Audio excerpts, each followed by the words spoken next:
It's September 2024 and we already have a Game of the Year contender. We have a UE5 4K ray-traced ultra-realistic monkey game. A great action game that Developed by a studio with years of experience in making Souls-like games. By watching a lot of Souls videos, perhaps. The game features monkeys, not one but 6 of them, actually 7 including me. Multiple staffs where each staff makes the previous one completely obsolete.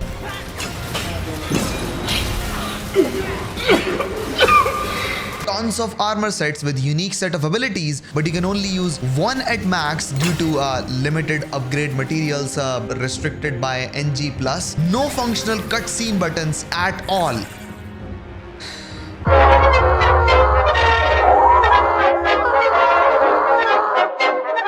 Bosses with janky hitboxes and animations, critical hit chances that becomes useless when bosses reach lower health, and it starts chaining a million random attacks, making it impossible to dodge and learn. It's been a month since I uploaded my last video due to my last video getting shadow banned because of me mentioning certain topics and people on certain platforms which I don't want to mention again. So for a month I was streaming Black Myth Wukong for more than 8 hours per day straight, which is completely healthy, I guess. And let me tell you something. I don't know about Game of the Year material, but difficulty in this game is super deceptive and weakly designed as well. And stop. If you are a Wukong fanboy, stop for a second and listen to me. Skill issue have very minute, small aspects to it that actually make it combined a skill issue. Not having patience combined with poor response time, combined with unfamiliarity with controllers, combined with panic dodging. All this combined gives the viewers a sad, depressing gameplay experience and the player negative brain cells. But part of skill issue is also justified when the studio, the actual studio making the game, is not trying to pull a little sneaky fuck you in your face by designing the bosses or just enemies in an unethical manner. And these little shits, oh, I'm gonna eradicate your entire species, bitch. For example, stagger meters and posture breaking. Someone made a mod in Elden Ring to display the stagger meter on bosses so you could track if an extra rushed and greedy hit is worth the damage rating or not. And what's truly admirable is that shit actually works. There is no lore that can protect promised consort Radahn from feeling the wrath of the broken f***ing trash we call Blood Fiend's right arm. Black Myth Wukong, however, was probably designed by a bunch of 10-year-olds considering the working conditions in China when it comes to most of the boss fights, and also having L3 as the sprint button. Wukong. This is called posture breaking, and having this means you have an actual posture breaking mechanic coded in the damn game. Now look at this thing. How the what? Mother f***er. This game is such a big liar when it comes to justifying crit hit chance and posture breaking mechanic that it's almost laugh worthy. I do not care if he's a heavenly god or not. I have 7 monkeys including me with a Jingu Bang and fully exploited stat tree to max out crit chance and damage, and you can do this? Is he seeing the same thing that I'm seeing in the game? What the hell is this then? A light attack is distorting your posture but not this?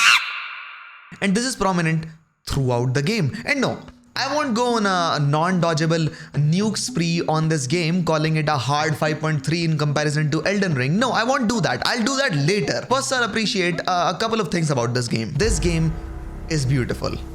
The choice of making multi-styled animated storylines of each chapter was just a cherry on top considering the art direction of this game. God of War PC is a much more comparable game to justify how good the set pieces were at every stage of the world traversal. Small details, very missable by the way, receiving such great attention and design in both visual and the audio department is just commendable. There are no other words for it. There were no practical differences between the cutscenes and the main game loop. It was such an eye candy to look at the world entirely being cutscene worthy. But I think the developers forgot that this is a damn game. I don't know if it's a translation issue on their end, considering some of the stat description being entirely wrong. It's also funny that the 4-piece set bonus is actually completely wrong and is literally the result of a mistranslation. The 4-piece bonus says it grants you tenacity while below half your maximum life, but it's actually the exact opposite, granting you tenacity while above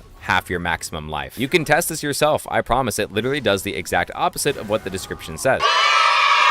But skip cutscene in English means skipping a damn cutscene and not transitioning to a new one. I am in a big stomach, man. Skip this shit. Now, why am I crying over this? Okay, my hand have a little bit of spit particles on it because I was screaming a lot in the mic. So if you see any, just ignore them. But why am I crying over this small detail? It shouldn't matter, right? Well, Souls-like games or actual hard games, they increase the difficulty of the game mid-game by actually destroying your patience. That's how the boss fight starts to feel difficult the more you try it. That's why we have a saying in a Souls game or in any game that have a boss that cannot be defeated in one try, outside of luck, if they cannot be defeated in one try, the first try will always remain the best try. You can ask this to anyone, they would say the same thing.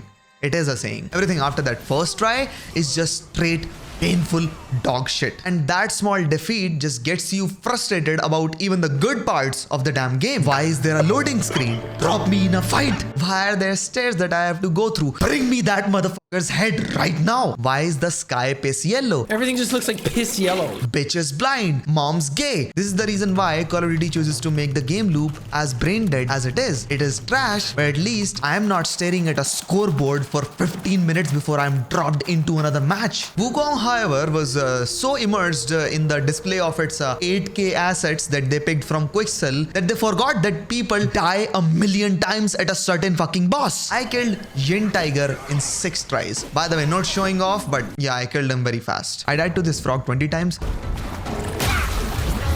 Let me heal! Let me heal! Dear Wukong devs, I know Monkey 2 can steal and drink my gourd, but it was only cool the first fucking time. Why am I being forced to watch it again and again? Did you guys just sleep on the job? Like what's going on? Even the traversal to the boss fights is straight trash. Why am I squeezing through the wall after walking a mile and then walking a mile again to a boss? Why can't you add a shrine just next to the boss fight? It's not like he's gonna be aggro outside of the arena. He's not. I know Wukong was going to be a boss rush game in the very beginning. That was the decision. You scrapped it and made it a traversal game. But you don't have to be so desperate to keep us in the game loop that you have to add these kind of empty arenas that I have to walk through so that the gameplay time of mine can increase. That's very sad and desperate. You know that? And by the way, the fight I'm walking to is another one of those false difficulty fights where the boss is not hard, the devs are. So mostly I'm fighting the arena and bad programming more than the actual boss. The boss is not hard. The arena is hard. And walking to him is hard. And last 10% of his health is also hard. And I'm sorry, why am I the only one that is slow? Why is that 500-pound dude doing backflips in the mud where I'm struggling to do a basic dodge? And that is after I've put actual sparks on a tree that says my dodges are going to be better than the previous ones. Why? Imagine fighting Melania in a sewer full of rod because she's the rod goddess. Like, duh, the environment is supposed to hurt you. I mean, she nuked entire Kaled. Why won't you get hurt by being in her presence? Just why? Why won't you? So many deceptive and unethical practices were being deployed in the game to make a Chad like me look like a stupid nerd in the game. Yin Tiger, one of the hardest bosses in the game, at least according to Charlie, because he only was fighting me when he had an attack already buffered. And what was he doing in the rest of the fight, you may ask? Well, similar to major hard bosses in the game, he was hiding and running. That's it. You are a big buff tiger. Stop running, please. Stop running, sir. What did the frog do? Run away.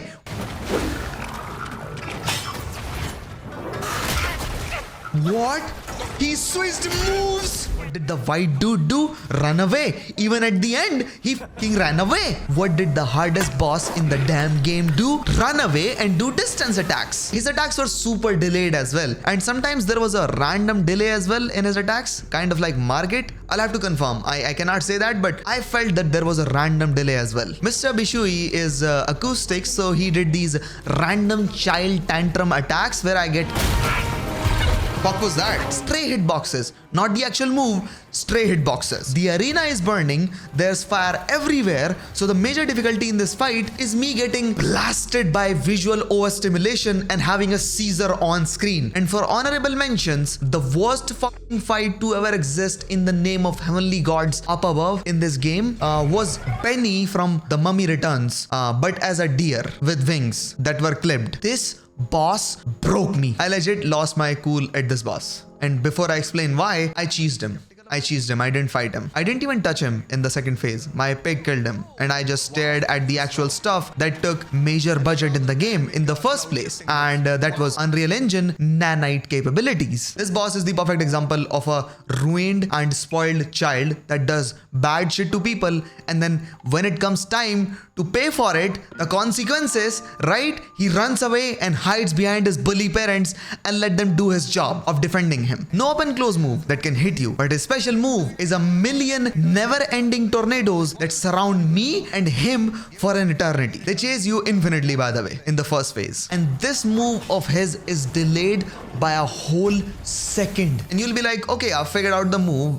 It hits me after a second. The wave hits me, so I'll dodge it after a second. You are wrong. This stomp hurts you as well. Then you'll be like, okay, I should just run away completely like a pussy when he does that.